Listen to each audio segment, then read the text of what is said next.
সংসদ অধিবেশন সম্পর্কে আরো জানাতে জাতীয় সংসদ ভবন থেকে যোগ দিচ্ছেন সহকর্মী মাজহারুল ইসলাম। আমরা সরাসরি যুক্ত হব তার সাথে।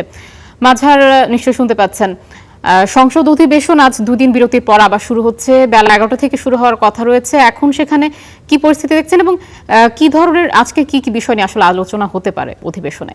আয়শা, আপনাকে ধন্যবাদ। আপনি যেমনটা বলছিলেন যে 2 দিন বিরতি দিয়ে আবারও ত্রয়োদশ জাতীয় সংসদের অধিবেশন আজকে আবারও শুরু হচ্ছে। আজকে এই সেশনের দ্বিতীয় দিন এবং ইতিমধ্যেই এমপি এবং মন্ত্রী যারা আছেন তারা এই সংসদের সেশনে যোগ দেওয়ার জন্য তারা আসতে শুরু করেছেন এবং বেলা 11টায় আজকে সেশন শুরু হওয়ার কথা রয়েছে।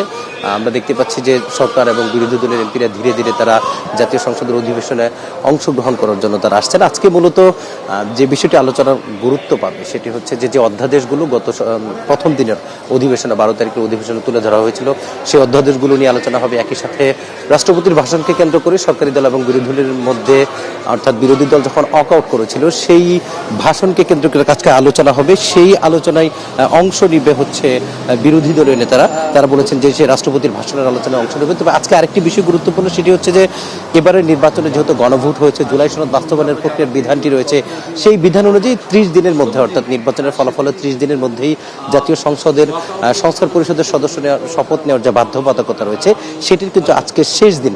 অর্থাৎ সরকারি দল বিএনপি যারা আছে তারা এখনো সংবিধান সংস্কার পরিষদের হিসাবে শপথ নেয়নি। গতকালকে এটি নিয়ে বিরোধী দলীয়, অর্থাৎ 11 দলীয় জোট তারা প্রতিক্রিয়া দিয়েছে। তারা বলেছেন যে আজকের মধ্যেই এটি শপথ নিতে হবে এবং এই নিয়ে মূলত বিরোধী দলীয় এমপি যারা আছেন তারা নিজেদের মধ্যে আলোচনা করছেন। সেশন শুরু হবে যেহেতু 11টায়, এই বিষয়ে তারা আলোচনা করে সিদ্ধান্ত নেবেন। সরকারি দল যদি আজকের মধ্যে সংবিধান সংস্কার পরিষদের সদস্য হিসেবে শপথ না নেয় তাহলে তারা কি করবে, এটি নির্ধারণ করতেই মূলত তারা আলোচনায় বসছেন। ফলে রাষ্ট্রপতির ভাষণ, যে অধ্যাদেশগুলো হয়েছে সেই অধ্যাদেশ সম্পর্কিত নানা বিষয় নিয়ে আলোচনা হবে। একই সাথে শোক প্রস্তাব নিয়ে আলোচনা হবে। আমরা জানি যে প্রথম অধিবেশনে নানা বিষয়ে শোক প্রস্তাব হয়েছে, সেগুলোর উপরে আলোচনা হবে এবং আজকের মাধ্যমেই মূলত এই ঈদের আগের জাতীয় সংসদের অধিবেশন শেষ হবে। এরপর 29শে মার্চ থেকে পুরো এপ্রিল মাস জুড়ে আবার সংসদের অধিবেশন চলবে। এখন পর্যন্ত এমপিরা ঢুকছেন, এরপরে সংসদে কি কি বিষয়ে আলোচনা হয় তখন হয়তো আপনাকে আরো বিস্তারিত জানাতে পারবো। এই ছিল আমার কাছ থেকে জাতীয় সংসদের দ্বিতীয় দিনের যে অধিবেশন সে সম্পর্কিত সবশেষ তথ্য। আয়শা।